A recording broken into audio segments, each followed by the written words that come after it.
Hey folks, today we're covering Tinto Talks 82 for EU5, and this is going to cover 3 generic disasters that can happen in the game: Decline of the Empire, Court and Country, and Aspiration for Liberty. These are 3 disasters that pose a challenge to players that we have to deal with. 2 of them are more late game, but we'll see that as they go through this breakdown. As always, hit the like button if you enjoyed today's video, subscribe to the channel if you haven't already. But let's just get straight into it. The first one they're going to talk about is Decline of the Empire. This is a generic disaster that portrays the difficulties of ruling a large empire in pre-modern eras. They took inspiration from such declines as the Khmer Empire in the 14th century and the Empire of Mali in the 15th century, obviously around the time frame that you do start the game in, and then they've used that as a basis for this generic version of it. So this disaster can trigger in countries of empire rank that have fallen below 0 stability and whose ruler or region commands less than 150 total ability points. This also requires the state to have less than a certain level of average control in its home region, and this varies from 40% in the Age of Traditions to 60% in the Age of Revolutions, or that the proportion of their primary and accepted cultures has dropped below a certain level as well. And they're going to show all of that in the next few screenshots. So the first one is the event that will happen when this does begin. So the decline of the Khmer Empire in this example. As the empire stretches thin, cracks begin to show, the court is paralyzed under weak leadership, and obviously leaning into that kind of story as well. Down come the stars along with our hearts, and you can see here this will give you minus 20 stability, which is pretty bad on its own. And then during this disaster, provinces with discriminated culture population or low control may seek independence. Meanwhile, foreign rivals can also exploit our weakness to expand their borders. They see that you're in a disaster and they can come after you as well. This will also grant the consolidated corruption of the elites to the nobility, and they're going to show that off to us now. So this will be automatically given to the nobles. Maximum tax for the noble estate minus 20%, army morale minus 20% as well. So very bad for them to get this on top of everything else that will happen in this disaster as well. So you're not going to want this. You're going to have to try revoke it later on, even after this disaster has ended. You can see here a breakdown of what happens during the disaster. So the estate satisfaction equilibrium minus 25%, bank interest plus 5%, monthly rebel growth plus 0.3% as well. So it isn't just the satisfaction, it is bank interest and rebels as well that will start causing you problems. And then you can see some information about the requirements. They're going to cover those in the next screenshot though, so let's just get straight into that. So you can see here the same information and then the end requirements. One of these has to be true. Well, in fact, 2 of them do, but the top one, as you can see in this example, they've already hit. So you need to get back above 0 stability. In this example, they have 10. And then one of the following have to be true. You need to have exactly 50% or better control in your primary region. And if you can't hit that, you need more than 50% of your realm to be your primary culture or an accepted culture that you have as well. So there are a few different ways you can counteract that. Obviously, trying to get that control higher. You could use cabinet tasks or some other features as well to get your control higher. Or I guess if you have another culture, because you're expanding your empire, bringing in all these different cultures, if you've got enough prestige or something like that, you'll be able to promote people up to be accepted cultures. That might then get you back over the 50% requirement for the cultural side of this, if that's going to be easier for you as well. And then whilst this disaster is active, you have a 10% chance of an event happening. They're going to show some of those off in a minute. And then 90%, obviously, nothing might happen, except for the bad things already taking part in your realm. And then as it says there are some events that can happen. The first one here is demands of the people. In the wake of the turmoil, the people have begun to voice their demands for greater autonomy, and you have to react to this. So grant them some autonomy, or you can say they forget their place. Now, unfortunately, they don't say what these do. I don't imagine it's released them as a vassal, but it might be, who knows?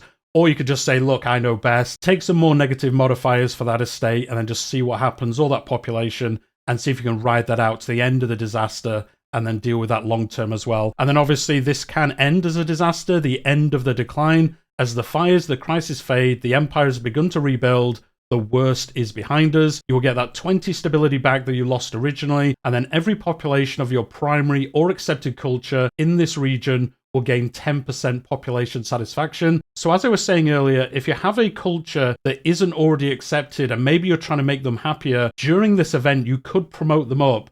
And then when the event ends, they're going to get 10% satisfaction. I know it's obviously a mixed reward there because you've gone through all the bad stuff that happens here. But anyway, it could help you, at least whilst you're in this. Try to take advantage of it whilst you can. But that's the first one they're going to show. Again, this is just for empires, but it can affect any empire in the game. The next one they're going to talk about is Court and Country. This is coming back from EU4, but this time it's been reworked and revamped for this game. It may trigger in the Age of Absolutism in countries with crown power over 25%, and whose societal value in absolutism versus liberalism is at least 50 towards absolutism, so in that side of that pendulum. And you can see the initial event here, conflict of court and country. In this example, it's going to be based in England. The encroachment of the English state on domains that have been traditionally dominated by regional aristocrats, local courts, or other interest groups is widely resented in the realm. And you can say they will bend the knee to central authority, or you can attempt to negotiate with these frondeurs. That sounds awfully French for an English court, but anyway, let's get into it. The top one, they will bend the knee to central authority. This is where you're just saying, look, I am the king.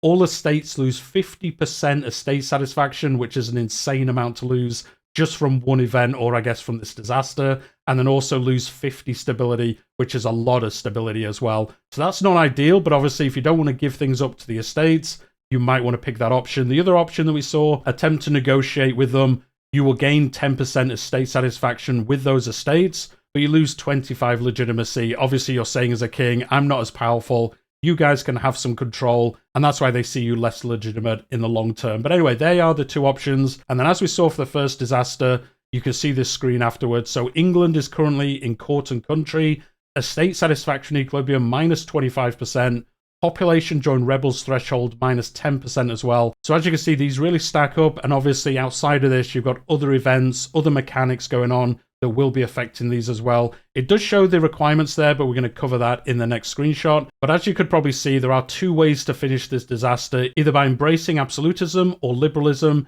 In the first case, the revolution may hit your country harder if you try and establish absolute monarchy, while in the second one, liberalism, you're giving up crown power to the estates, which will affect your campaigns as well. Now, as they say here, and as I say through all these dev diaries, there isn't really a right way to do this. It really depends on what you're trying to do in your campaigns. Do you want to have an absolute monarchy? Do you want to have a republic maybe? Well, you'll play this out in different ways. Maybe you're going to do a historical playthrough as a realm, or maybe you want like Republic of Castile or something like that, and you want to mix it up, or just see how your campaign's doing. Maybe naturally over time, you aim towards one of these or the other, even unwillingly. It just kind of happens as you're going through events and adventures and all these things. So it depends what you're trying to do. As they said, there isn't a right way to handle this. It's really which way kind of makes sense for you in your campaign. So as they show here, this is the disaster screen, and in this you can see the end requirements. We'll go through those quickly now. Now this has to be active for at least 10 years before you can end it. I guess that does make sense because they don't want it happening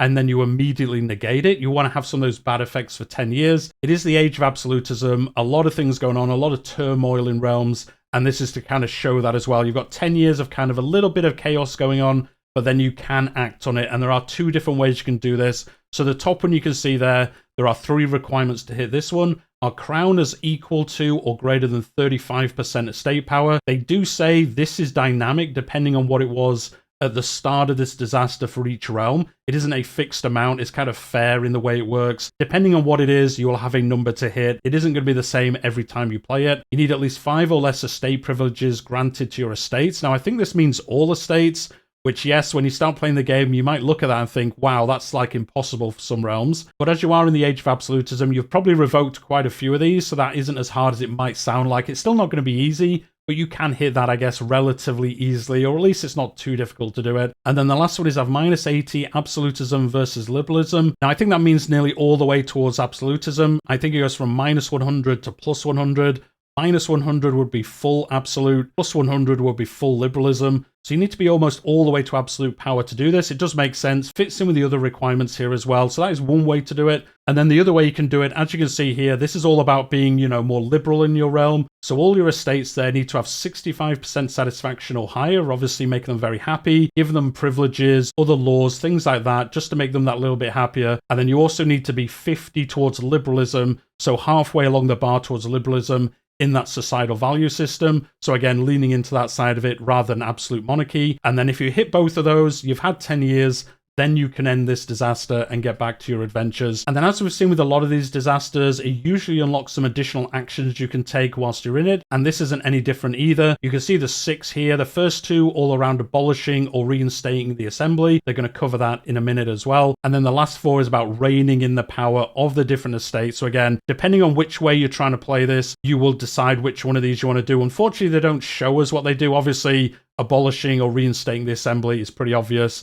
The other one, though, it doesn't show you what the modifiers are. I guess we'll find out when we get to play the game ourselves. And then as with the other ones, there are some random events that happen. The first one they're going to show us is the power of the lords. As we seek to consolidate our power within, it has become apparent to us that we need to rein in the power of the lords, so you can revoke their privileges, intervene on a local level, or strip them of their seats in parliament. Now again, they don't show us what these do. Obviously the first one is revoking privileges. The second one, intervene on a local level. I'm not sure what that one is. Maybe it's getting rid of buildings they've built. Maybe it's something along the lines of just local culture changes or something. We'll find out again when we get to play it. And then obviously the last one, take away their seats in parliament. That will help you, but also if they can't sit in parliament, there's some things that they ask for in the parliament system that's actually quite good to get. So that could be a long-term negative to you, depending on what you're trying to do again in your campaigns. Getting rid of them might seem like a good idea, but some of the bonuses they give you in the parliament are actually pretty decent. And with that, guys, we're going to move on to the last one, Aspiration for Liberty. Another old friend from EU4 is returning, and in EU5, this will trigger during the Age of Revolutions,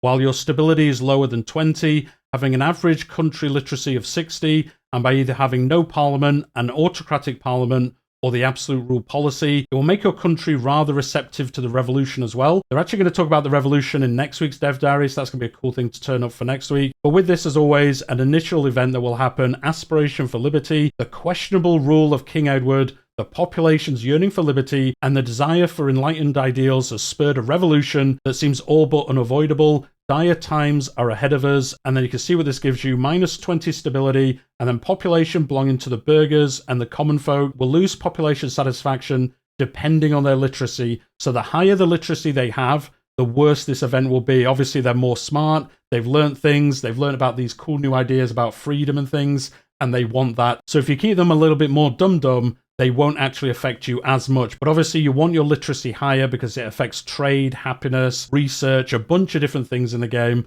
So you want it higher, but that actually harms you in this disaster in the long term. But once the disaster's finished, you know, it's fine for them to be smart after that. And then as we've seen before, the disaster page for this, estate satisfaction equilibrium, minus 25%. Again, you don't want to have this in your realm. And then stability investment 0.10 worse, which isn't the worst part of this. The satisfaction equilibrium definitely is. And then as we've seen before, the disaster page next, very similar information, but you can see the end requirements a little bit easier here. One of these has to be true. Reinstate the assembly, or you need to have over 90 stability. Having over 90 stability is going to be very difficult in this game. Currently they have minus 40, so they need to get 150 stability from somewhere. I will tell you guys, that is not impossible, but almost impossible.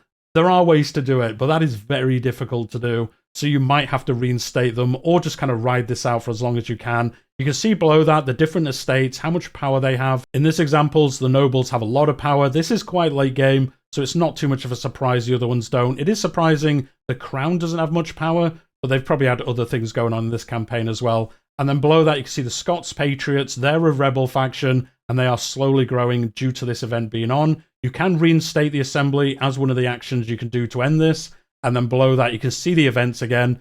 93% no event happens. 3% foreign wars may become costly. They're going to show an event around that in a minute. And then 3%, the people may rise up against our governmental incompetence through an event, and they're going to show that as well. So the first thing they're going to show us, though, before that is the reinstate the assembly option. So all the estates gain 20% estate satisfaction. You also reinstate the parliament as an assembly. You get reinstated the assembly for 20 years. That is a decaying modifier. Unfortunately, they don't show us what the modifier is. And then this will also end the disaster as well. So this is kind of the easy way out of it, but you won't always want to do this. This is going to cost you some money to do as well. And then as they mentioned, one of the events is based around foreign armies, or at least some of the events can be around that, or foreign wars, I should say. So battle on foreign ground. And this is all around, you know, you've got trouble at home. Can you also pay for these foreign wars at the same time? So our treasury will not come close to empty. Or you could say cut down on war expenditures. I imagine for the first one, you just ignore it. You probably lose some more estate satisfaction or something along those lines. The second one, it probably increases the maintenance for your armies, some other bonuses as well. Well, I shouldn't say bonuses, some of the negative effects of this happening as well. But I'm sure it's around how much the wars cost for you as you keep doing them. And then the second one they're going to show us is governmental incompetence. The government's ineptitude in managing the country during our people's aspiration for liberty has led to widespread dissatisfaction. Nothing to be concerned about. Hey, don't worry about it. Those Scots Patriots, they're not up to anything. Go around your day. Don't worry about it too much, guys. Or you can say, grant the Scots their concessions. And then as it kind of hints towards, this will give them something to either slow down or stop the spread of that rebellion. I'm not sure what it would be. Maybe it's some autonomy or something. We'll find out again when we get to play it. But with that, guys, that's the end of the dev diary this week. A very quick one, just showing us 3 of these generic disasters. Let me know what you think about them. I think these are really cool. Mixes it up a little bit for you. Even if you've got a relatively stable campaign, you can get it going off the rails just due to unfortunate events. Maybe a surprise war declared against you. Maybe something else going on in your campaigns. And then you fall into one of these disasters, and then you've got to try get out of it. Give up some things. Maybe play the game a little bit different to what you were planning on doing. If you come from my Crusader Kings content, I will say probably a little bit less so in EU5, but definitely when I'm playing Crusader Kings, sometimes just go with the flow, see what happens. If bad things happen, just carry on playing. As they said earlier with some of these,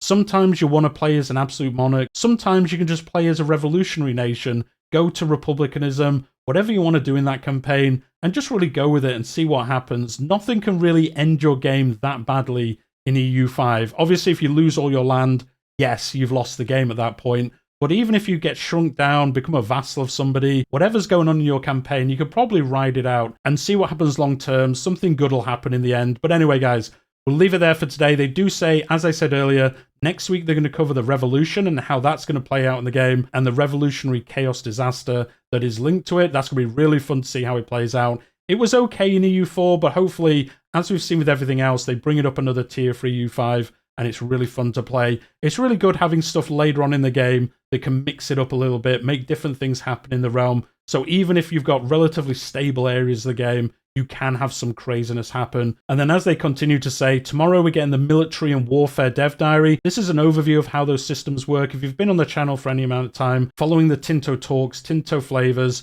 we've probably covered almost everything in the dev diaries, but it's cool to have it all in one place, an overview of it, how they interact with each other, and we'll find out more about that tomorrow. And then on Friday, we're going to get a Tinto flavor on the Netherlands, one I'm sure some of you have been looking forward to, showing the events for there, the flavor, the units, the different events for that nation as well. I think they're going to be a really fun one to play, so we'll find out tomorrow. I'm sure a lot of trade focus on that tomorrow, but we'll find out then. So as always, guys, hit the like button if you've enjoyed today's video, subscribe to the channel if you haven't already. Plenty more EU5 news to come before it does get released. And then if you are new to the channel, I've been covering this game for what, like a year and a half now. So a bunch of previous content you can catch up with if you do wish to do so. And I also cover Crusader Kings 3 in a very similar manner. So if you enjoy my style of videos, much more to come on Crusader Kings. We've got All Under Heaven coming soon, which is adding China, Korea, Japan, Southeast Asia, a bunch of new mechanics and things. That's coming later this year, supposedly. So there's a lot of information around that coming as well. But we'll leave it there for today, and I'll see you all next time.